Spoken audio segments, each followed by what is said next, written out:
kedua gadis itu hilang dan kasusnya sampai saat ini tidak dapat dijelaskan. Bagaimana kisahnya?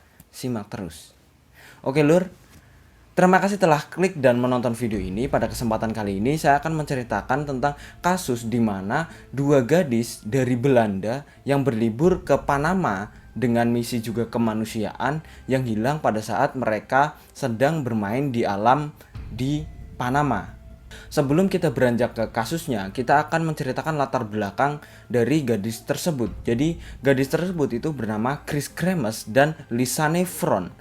Jadi, gadis-gadis itu pindah bersama, berbagi asrama bersama, dan mereka itu bekerja bersama di sebuah kafe yang sama. Jadi, persahabatan mereka itu sudah terjalin sangat lama. Dan mereka itu sudah merencanakan liburan ke Panama itu selama 6 bulan sebelumnya. Jadi 6 bulan sebelumnya itu mereka menabung untuk perjalanan tersebut. Dan mereka berlibur itu untuk perayaan kelulusan Fron yang baru saja lulus dengan gelar ilmu terapan pada tahun 2013, tepatnya bulan September. Nah, jadi kedua gadis tersebut adalah siswa dari Amersfoort di Belanda. Dan kedua gadis tersebut tidak hanya liburan pada waktu itu, mereka itu menggabungkan liburan dengan misi kemanusiaan sambil juga mempraktekkan bahasa Spanyol mereka di Panama. Setelah berpamitan dengan keluarga mereka, akhirnya yang direncanakan pun datang. Jadi mereka tiba di Panama pada tanggal 15 Maret 2014. Jadi rencana liburannya itu selama 6 minggu, 4 minggu diantaranya dihabiskan untuk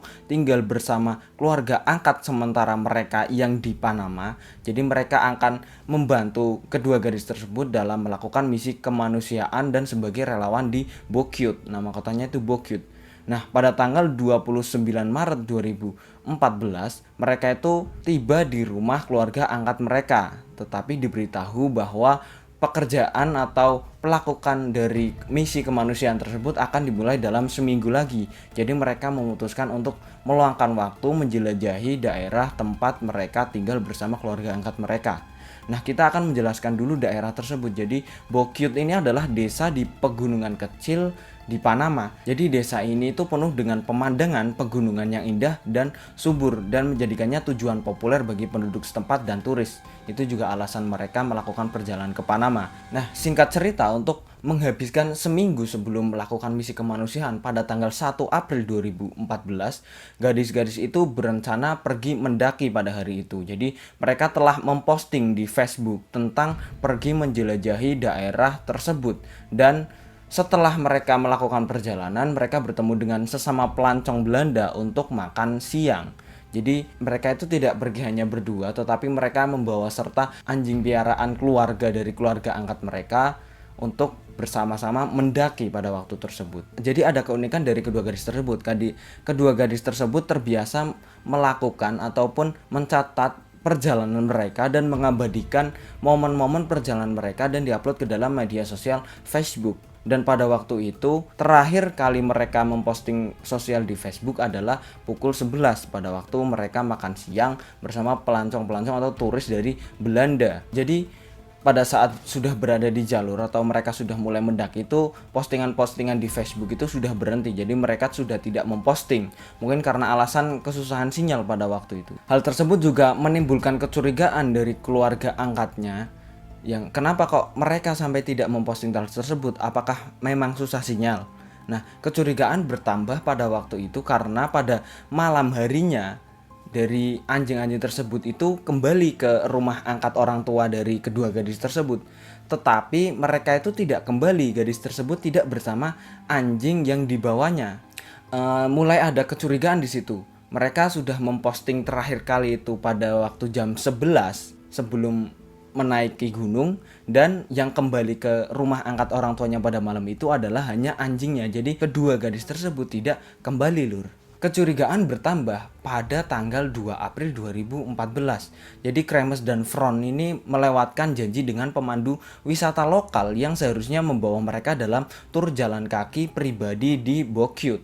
Jadi hal ini juga yang mendorong dari keluarga angkat untuk memberitahu pihak berwenang di Panama. Pada keesokan paginya, pencarian pun dilakukan di hutan melalui udara serta pencarian kaki dari penduduk setempat. dan dibantu oleh para kepolisian setempat. Baru pada tanggal 3 April itu dari semua pihak berwenang yang terkait itu mulai melakukan pencarian, dan penduduk juga membantu mencari gadis tersebut, tetapi tidak ada tanda-tanda keberadaan mereka. Jadi mereka sudah hilang selama 2 hari karena mereka memulai pendakian pada tanggal 1. Karena tidak kunjung menemui titik terang, akhirnya pada tanggal 6 April orang tua Fron dan Kramer itu tiba di Panama.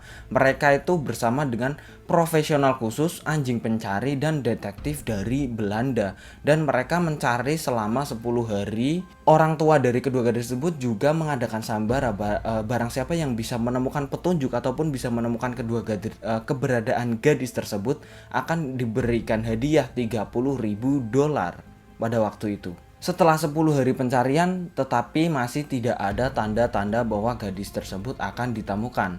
Akhirnya kasus ini dengan cepat menjadi hilang di masyarakat, dan akhirnya pencarian pun dihentikan. Kasusnya terbengkalai pada waktu itu. Dan titik terang terjadi pada saat 10 minggu berlalu sebelum mereka mendapatkan bukti apapun tentang keberadaan dari kedua gadis tersebut. Jadi seorang penduduk setempat itu menemukan tas punggung dan dipastikan itu adalah milik Lisanne. Tas itu dalam kondisi kering dan kondisi baik. Dan wanita tersebut yang menemukan tas tersebut itu tidak yakin kapan tasnya muncul, tapi dia yakin tas itu belum lama berada di sana. Ini dari sini dapat menimbulkan spekulasi yang sangat mencurigakan, karena tas tersebut dalam kondisi kering dan dalam kondisi baik padahal pada waktu ditemukan sudah 10 minggu setelah dikabarkan bahwa kedua gadis tersebut hilang. Jadi ransel atau tas tersebut itu berisi 2 pasang kacamata hitam dan uang sebesar $83, paspor dari Lisanne, botol air, juga terdapat kamera di situ, dan 2 bra dan 2 ponsel milik Lisanne dan Fron. Nah, yang membuktikan juga bahwa tas tersebut itu milik dari kedua gadis tersebut adalah bra yang ditemukan itu cocok dengan apa yang dikenakan pada gadis-gadis tersebut sewaktu pada tanggal 1 melakukan pendakian. Nah, saya tadi mengatakan bahwa tas tersebut memunculkan kecurigaan dan memunculkan spekulasi karena tas tersebut itu dikatakan bahwa tidak terlalu istimewa. Jadi tas tersebut bahkan tidak tahan air dan tidak akan tahan lama selama 10 hari tanpa perlindungan di hutan. Jadi pada saat ditemukan itu barang-barang di dalamnya juga tertata rapi dan semuanya dalam kondisi sangat baik. Nah, ini akan menimbulkan spekulasi bahwa sebenarnya Lisanne dan Fron ini kayaknya masih hidup pada saat dilakukan pencarian selama 10 hari, tetapi mereka tetap tidak ditemukan pada saat pencarian. Nah, akhirnya pada waktu tersebut pihak berwenang dapat membuka kedua ponsel. Jadi bersama dengan foto dari kamera yang ditemukan, mereka itu berusaha menyusun kerangka waktu dari bukti-bukti yang ditemukan tersebut. Nah, foto-foto itu dimulai dengan gambar gadis-gadis yang bersenang-senang saat mendaki, kemungkinan pada saat tanggal 1 siang pada waktu itu. Dan tampaknya para gadis tersebut itu sampai di puncak Pianista dari gunung tersebut itu pada pukul 1 sampai 2 siang. Pada saat sampai puncak, para turis itu mengatakan bahwa di seterusnya itu akan ada air terjun kecil, namun rute ke sana itu jauh lebih berbahaya dan tidak disarankan untuk melakukannya tanpa pemandu, dan kedua gadis tersebut mendaki itu tanpa pemandu dan hanya membawa anjing yang berasal dari keluarga angkat mereka. Dan itu spekulasi yang muncul bahwa kemungkinan gadis tersebut menuju air terjun kecil namun tidak selamat dalam perjalanannya. Berdasarkan foto-foto tersebut juga membuktikan bahwa para gadis tersebut itu melanjutkan perjalanan, dan seandainya mereka itu pulang ke rumah keluarga angkat mereka atau turun gunung itu seharusnya mereka sampai pada pukul 3 atau 4 sore, tetapi kenyataannya sampai malam hari pada tanggal 1 itu hanya anjingnya yang berhasil ke rumah keluarga angkatnya. Di sini ada kejanggalan lagi pada saat ditemukannya tas ransel tersebut. Jadi Lisanne ini diketahui mempunyai penyakit asma dan pada waktu itu mengeluh kepada keluarga angkatnya berupa batuk dan sesak napas. Lisanne yang sudah menderita asma dengan melakukan pendakian hanya berdua dan tidak ada pemandu, sangat berisiko tinggi. Yang mencurigakan lagi, penghirup asma Lisanne itu tidak ditemukan termasuk di antara barang-barang yang ditemukan tersebut. tas dan lain sebagainya tidak ditemukan penghirup asma. Nah, penyelidikan menentukan bahwa barang tersebut termasuk tas itu memiliki 34 sidik jari yang berbeda dengan 13 di tas. Nah, sekarang kita akan membedah tentang foto-foto dari kamera tersebut. Foto pertama di kamera itu diambil pada pagi hari pada 1 April ketika para wanita itu pergi untuk mendaki. Jadi foto-foto itu menunjukkan mereka di jalan setapak dekat Continental Divide, meski tidak ada apapun tentang mereka yang membuat polisi curiga dari foto tersebut. Foto-foto kemudian yang paling mencurigakan dan menimbulkan petunjuk adalah pada saat yang sesi kedua pada waktu itu. Nah, diambil di tengah malam antara jam 1 sampai jam 4 pagi pada 8 April. Pada waktu itu pencarian itu dilakukan selama 10 hari. Kemungkinan gadis tersebut masih hidup pada waktu dilakukan pencarian. Foto-foto itu menunjukkan barang-barang gadis-gadis itu tersebar di bebatuan, kantong plastik dan bungkus permen, tumpukan kotoran yang aneh, cermin, dan yang paling mengkhawatirkan adalah bagian belakang kepala Kramer dengan darah bocor dari pelipisnya. Ya memang pada waktu itu fotonya memang tidak begitu terlihat jelas. Tetapi penyidik atau pihak berwenang dari Panama mengatakan seperti itu. Ya mereka seharusnya ketika mengeluarkan berita sudah melakukan investigasi terkait foto tersebut. Oke, itu mengenai kedua gadis tersebut yang masih belum ditemukan dan hanya ditemukan tas beserta barang bukti lainnya. Kita beralih ke usaha dari gadis tersebut untuk mencari bantuan pertolongan. Pada 1 April, kedua ponsel itu mencoba menyambung ke saluran darurat.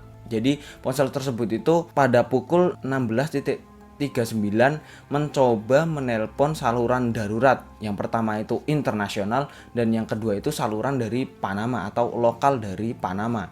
Dan tidak ada penerimaan ataupun tidak ada panggilan yang tersambung karena sinyal di daerah tersebut memang sulit. Pada tanggal 2 April mereka mencoba 4 kali. Setiap hari mereka melakukan lebih banyak upaya untuk menemukan koneksi sinyal. Sesuatu itu terjadi antara tanggal 5 dan 7. Jadi baterai dari Lisanne yang HP-nya pada waktu Samsung itu telah habis dan pada waktu itu tersisa dari handphone Chris yang pada waktu itu menggunakan iPhone. Dan setelah diperiksa dari kepolisian itu ada seseorang yang mencoba mengakses telepon itu 77 kali dan setiap kali memasukkan kode PIN itu salah dan itu masih menimbulkan tanda tanya siapa yang mencoba membuka ponsel tersebut, apakah Lisanne ataupun orang lain, kita masih tidak tahu. Kamera tersebut setelah diteliti juga memiliki serangkaian foto flash aneh yang diambil dalam kegelapan karena kemungkinan besar mereka itu mencoba menghemat baterai dari ponsel mereka.